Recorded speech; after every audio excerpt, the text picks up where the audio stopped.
Okay, Bridge 1 students, we have one of my favorite lessons in this unit. It's lesson 19.5, and we're going to be finding the equations of parallel and perpendicular lines. And our goal is straightforward. We're going to be using algebra, using deductive reasoning as well to find the equation of two lines, one that's parallel to the line that's given here and one that's perpendicular to the given line. What it doesn't say in the objective, but that it's important, is that we want to find those parallel and perpendicular lines through a particular point. That point is going to be 1, 2, 3, 4 to the left and 2 up. So it's going to be right here. So we want to find a line that's parallel to the line y equals 3x plus 1, and also a line that's perpendicular to the line y equals 3x plus 1 through the point -4, 2. Good. Now, probably we could do that just by looking at the graph here and playing around with that. And we're going to do some of that, but I want to talk about the algebra here as well, because it's an important demonstration of how we can apply some of our concepts related to slope. And in particular, we're going to use point-slope form here.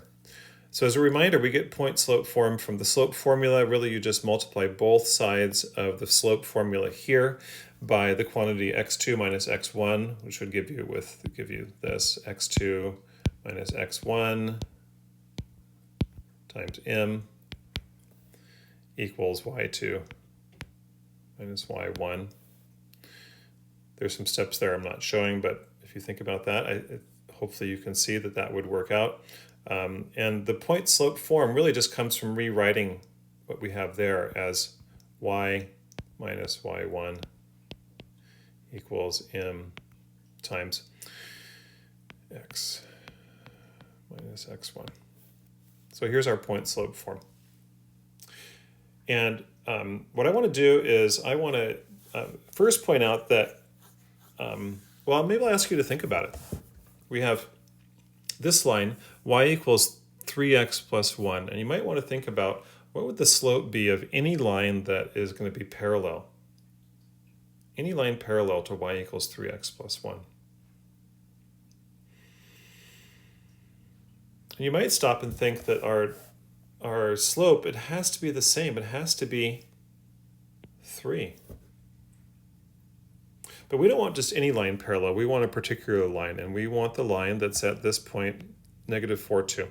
So we're going to say y, and our y1 is going to be the 2. So it's going to be y minus 2 equals 3 times x minus -4. Do a little bit of work on that. Y plus 2 equals 3 times x. Now plus 4, because negative times negative is a positive. We distribute the 3. Y plus 2 equals 3x plus 12 now.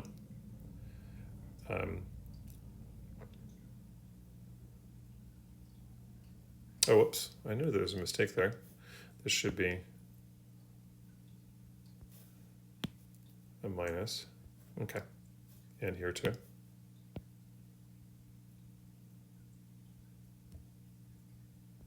Anyway, y minus 2. Got to be careful. All right, so we add 2 on both sides, and we get y equals 3x plus 14. And let's just now graphically check our work and make sure that that makes sense. I'm going to do that in this kind of orange color. And 3x means we have a slope of 3. We're going to go, the rise is going to be 3, the run is going to be 1. It's in the positive direction, so we're going to go here, up 3 over 1 more here, up 3 over 1 more here. Same basic idea going down here. We're going to draw a line. This is not going to be perfect, but the graph paper is going to help. Let's see if this snaps into place about right. Hopefully it does. Not bad. And we're going to see this would keep on going, actually. up here at this point here, which if we count, we're going to see is up 1, 2, 3, 4, 5, 6, 7, 8, 9, 10, 11, 12, 13, 14. And so 3x plus 14 is feeling very solid. Even though it doesn't look quite perfect on Notability here, but that's okay. You can see that that is more or less a parallel line parallel to y equals 3x plus 1. Now I want to bring forward a really important concept here. I'll put it in hot pink. How's that? That should draw attention to it. That for the slope of a perpendicular line, the slope of a perpendicular line is going to be the negative reciprocal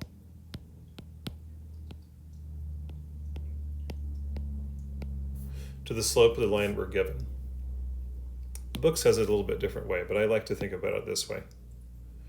The slope of a perpendicular line is going to be the negative reciprocal of the slope that we have given. And so in this case, our slope is 3, and the negative reciprocal is going to be negative 3 and then turn 3 upside down essentially, and we end up with negative 1/3. So what we're looking for is a line that's going to be passing through, again, this point, negative 4, 2, with a slope of negative 1/3. Let's go kind of backwards this time.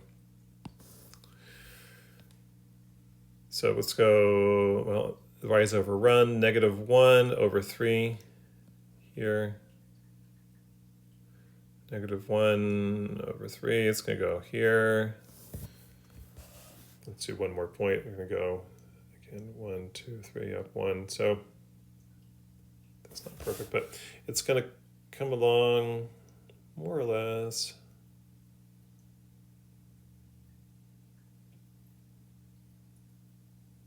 More or less like so. I'm going to extend it out a little bit here. Anyhow, that's going to be our line. And unfortunately, though, if you look here, you're going to see that it goes through at some point around 1/2. Maybe, maybe not quite. Let's take a look. I'm feeling like our work on Notability here, graphing is not perfect, and we need to get perfect. We want an equation that we can take to the bank. So what we're going to do is we're going to go through the same process that we did for the parallel line. We're going to write the slope-intercept form, y minus y1. And by the way, this is not slope-intercept form, this is point-slope form. Sorry for misspeaking. This is x minus x1 here. All right, and we're going to plug in the same way we did before. Y minus 2 equals m times x minus negative 4, except for we know now that our m, instead of being 3, is negative 1/3 times x plus 4.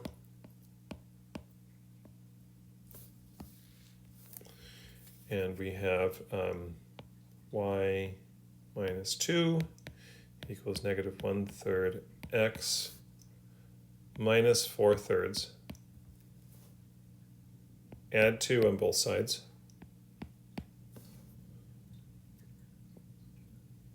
We have,